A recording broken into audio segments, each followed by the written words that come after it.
budget is coming up in the United Kingdom. It's going to be another painful budget. 2p or not 2p, 2 pence on the pound. They've already put up national insurance, and now they're going to go income tax. Call me old-fashioned, but that looks like the shortest suicide note for a political party in history. Most Reform voters are smart enough to realise that the public sector expenditure is vastly, vastly out of control. I think it's genuinely just an incompetence layered on No, I think there's corruption. No, I think lack of accountability. No, I think there's corruption.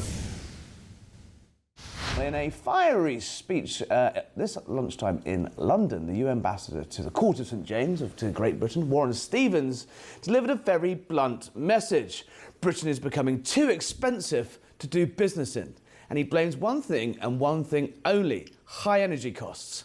Alongside endless red tape and sluggish planning systems, it's the energy costs that he says, unless they're driven down, here it's the nub of it, Britain's place as a premier global economy is extremely vulnerable. Raheem Kassam, it's very rare, I mean, leaving aside Donald Trump, that in a diplomatic world, in the special relationship between the United Kingdom and the US, you get such a direct intervention from a warning, a friendly warning, but a warning nonetheless, that actually, unless something is done about energy in the UK, we are going to slip down the league tables. Yeah, I think that's right. It's extraordinary. But this show is called Harry Cole Saves the West, and I think the administration's strapline really is they're out to save the West, and we're here for it.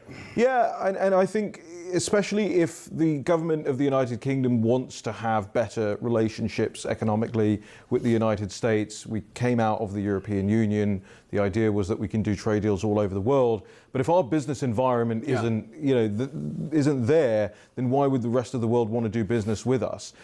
You've seen what's happened in London. I mean, my heart goes out to people who live in major metropolitan areas in the United Kingdom now because the cost of living is so high. I mean, not to sound like Mamdani, but it's high for the wrong reasons. It's not high because everybody's thriving and everything's booming, and it's high because you've got so much taxation, especially on things like energy. My parents who still live in London tell me that every day. Every time I speak to them, it's an energy bill, this, it's something else, that. It's terrible, especially for older people as well who have lived there their whole lives. Plus you throw in the net zero sort of jamboree, which has actually driven up energy prices. Obviously, the United States is energy independent. We talk about Donald Trump is able to say we've got gas prices down, we have access to this. Oil prices are currently, touch wood, remaining low for a number of reasons. That's good, not just for domestic consumption, but also to put the squeeze on the Russian oil economy.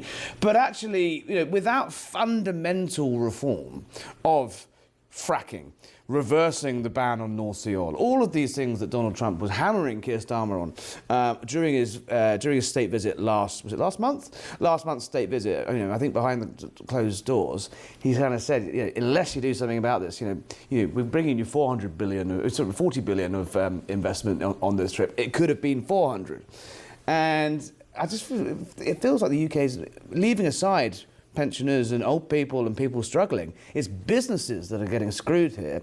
And the future of business is so energy intensive. These great AI farms and data centers and all these things. Across Texas, why would you build it in Stevenage when you can build it in the Texan desert? Cheaper energy, free access to water, and no sort of mumbo jumbo net zero hoops to jump through. Right, no government breathing down your neck. Exactly, yeah. Very, very looser regulatory environment there as well, and a much more efficient tax regime as well. Right, exactly. Now listen, you know me. I'm not somebody who wants the United Kingdom to just become Singapore on the Thames and have it just being an economic zone. I believe the country is more than just an economic zone. But right now, we are neither a country nor an economic zone. We don't police our borders, and that is a fundamental thing about being a nation. And we don't have an economy that anybody really wants to invest in.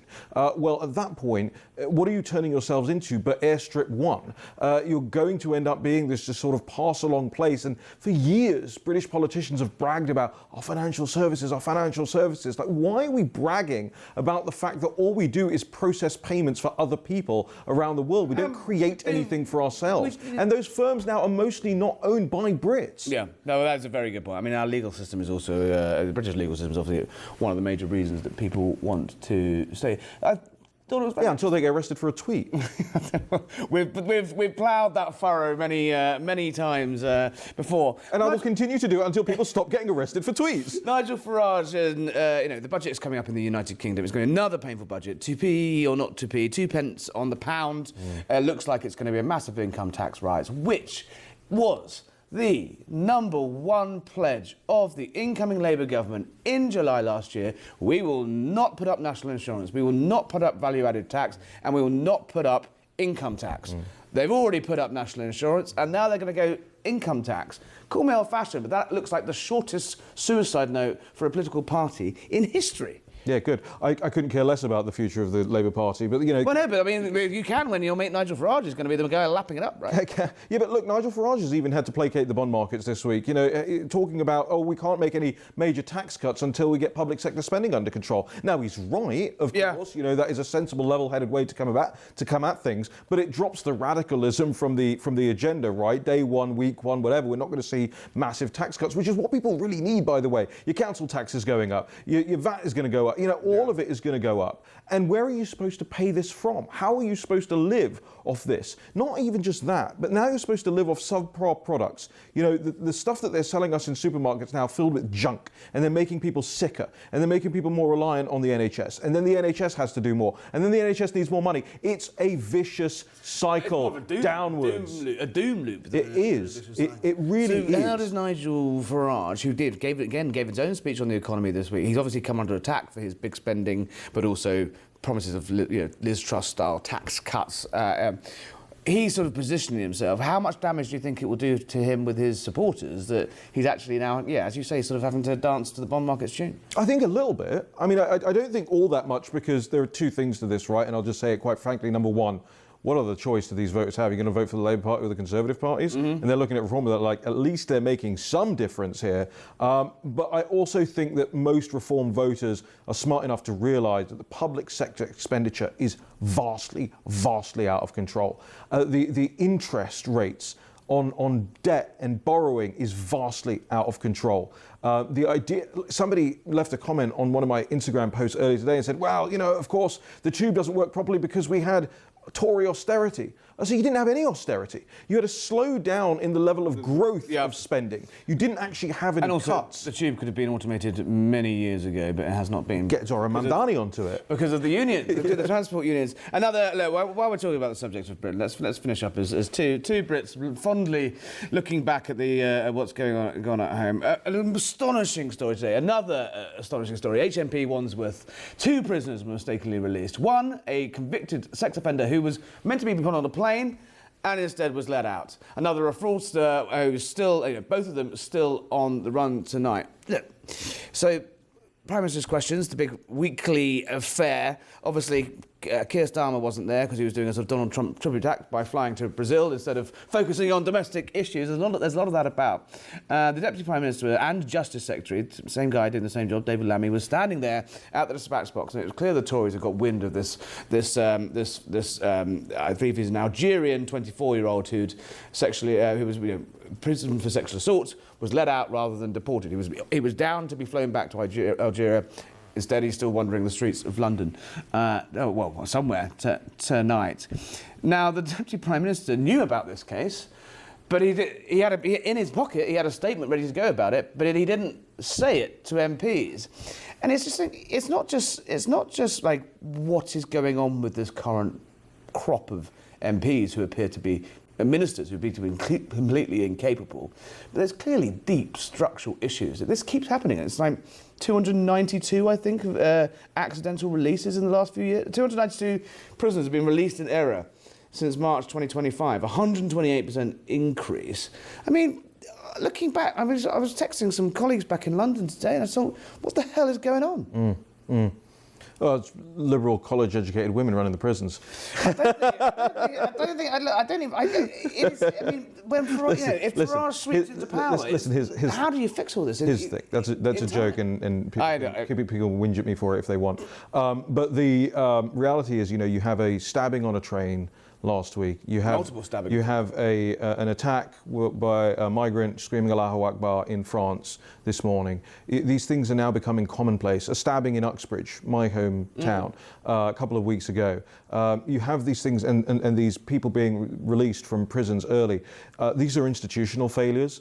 They require more than just us sort of screaming about each individual one. Yeah. Somebody needs to put together a proper investigative committee here and look into what's going on, because at some point it stops being accidental and it starts to look like complicity and malfeasance.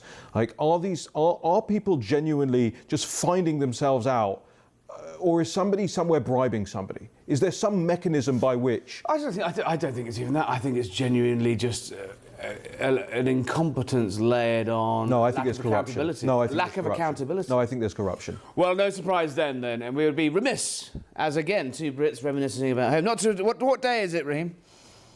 It's the 5th of November. Remember the 5th of November, gunpowder, treason and plot. Yeah, I see no reason why gunpowder treason should ever be forgotten. And in grand tradition, the guys and effigies are going up on bonfires across Britain tonight. And of course, the most popular one tonight is a burning of Sir Keir Starmer. That there, I believe, is Edenbridge in Kent.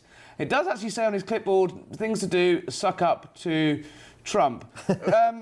Raheem, this is a Prime Minister who was elected on a wave of hopey-changey goodwill just 14 months ago, and is now, I mean, is normally the most unpopular person in the country that seems to dominate Guy Fawkes bonfires mainly across the southeast of England, actually, on Guy Fawkes night. Villages, instead of burning effigies of Catholics, we've moved on a little bit to burning effigies of Prime Ministers.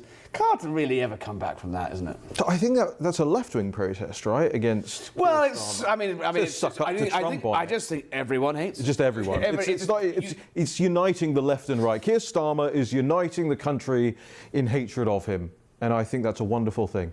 No fireworks parties here in DC. Well, there's a party, but there's no fireworks.